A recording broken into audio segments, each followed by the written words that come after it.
2রা March সাজো রবে শুরু হয়েছিল বসিরহাট আমিনিয়া মাদ্রাসার ৭৫তম ঐতিহাসিক ইছালে সোহাব। সোমবার ছিল তার শেষ দিন।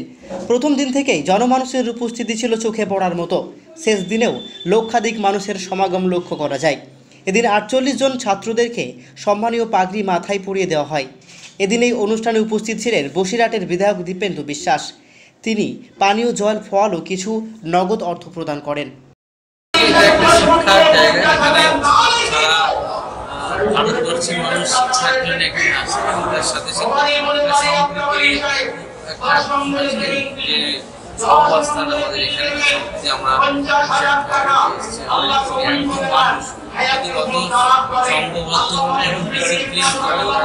এখানে তাদের পবিত্র স্থানে আসছেন, সেখান থেকে তাদের এখান থেকে আবার ফিরছেন। আমার মনে হয় বসিরহাটবাসী শুধু না, সারা ভারতবর্ষের দেখার বিষয়। মানুষ একসাথে আসছে,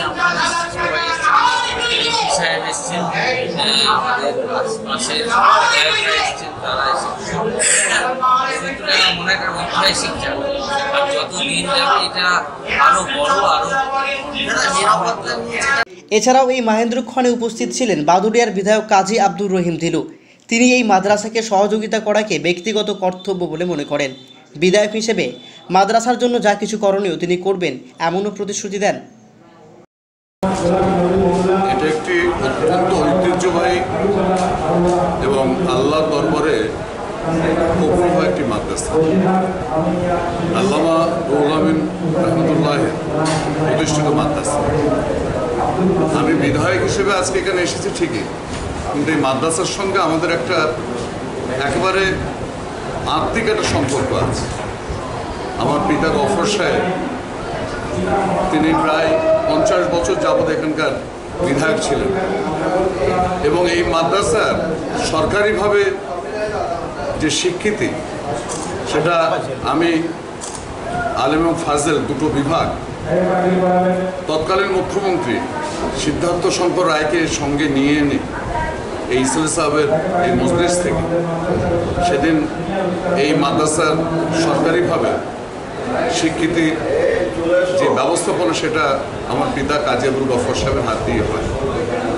প্রথম কথা হচ্ছে যে আমরা যখনই ক্ষমতায় থাকি বা না থাকি, সরকারের সঙ্গে যারা আমরা যুক্ত থাকব বা আমরা যারা সরকারের বাইরেও থাকব, এটা আমাদের দায়বদ্ধতা, এটা আমাদের দায়িত্ব, এটা আমাদের কর্তব্য।